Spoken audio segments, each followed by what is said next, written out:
One of the most famous examples of an observation being mistaken for an insight came from Coca-Cola.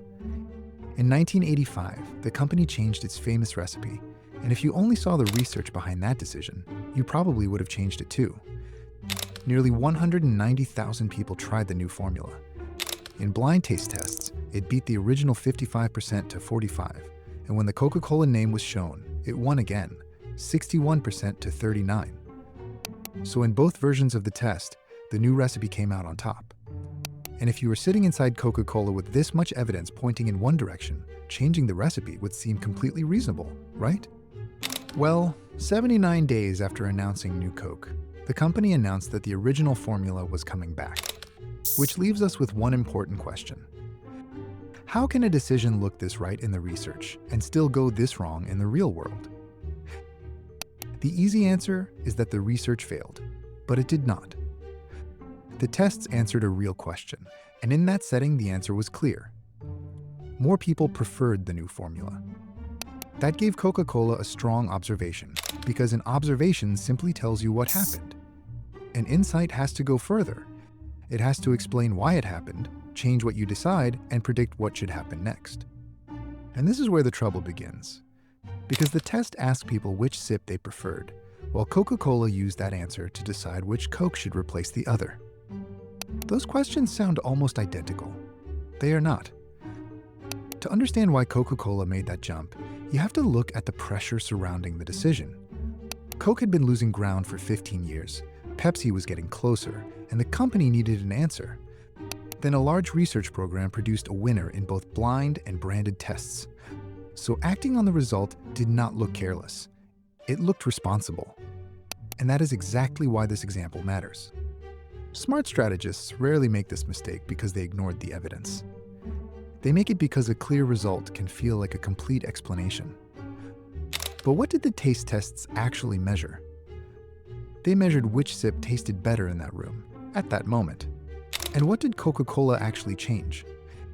It removed the original formula from stores across the country.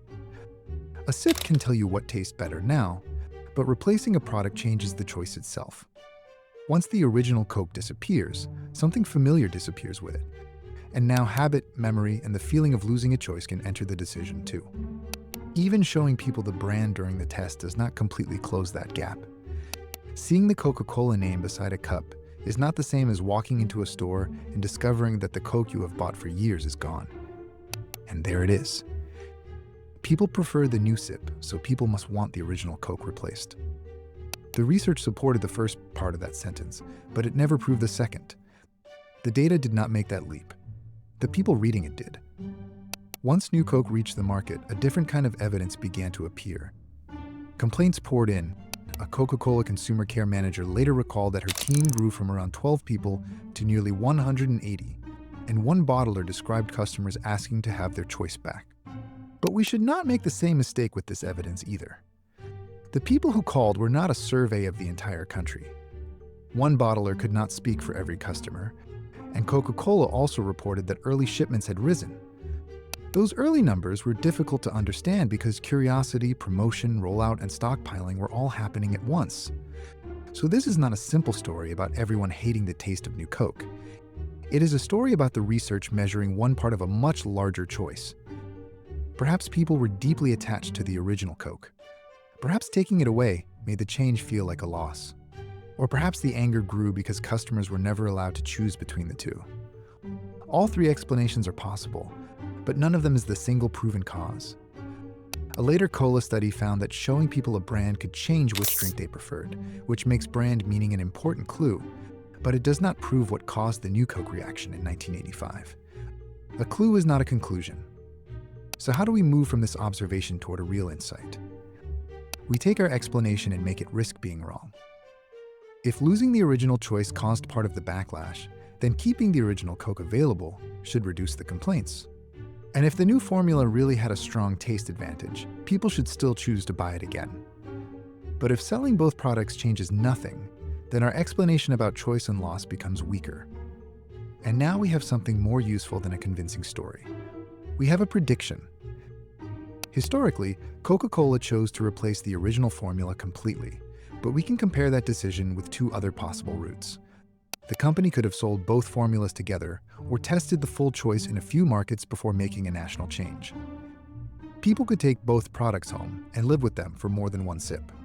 Coca-Cola could then watch what they bought again, who switched, who complained, and whether keeping the original formula changed the result.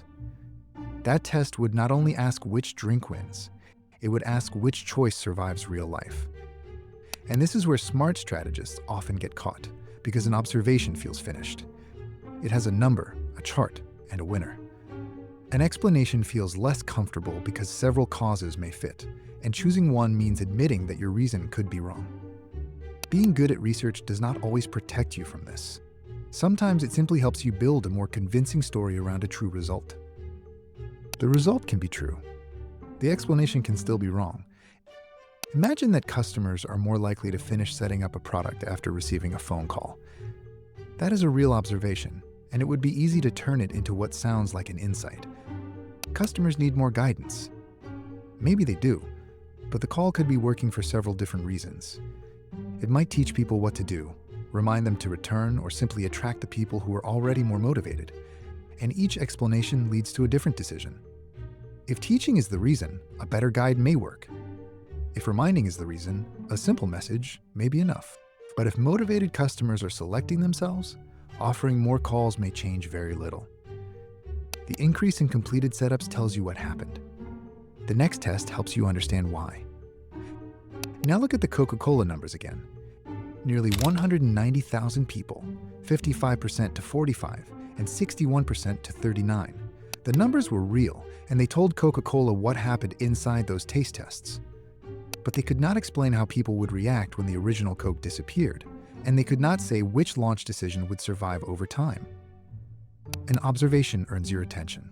An insight earns its place in a decision by explaining the result, showing where that explanation might stop, and making a prediction that can fail.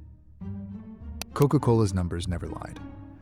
They were simply asked to answer a question they had never measured.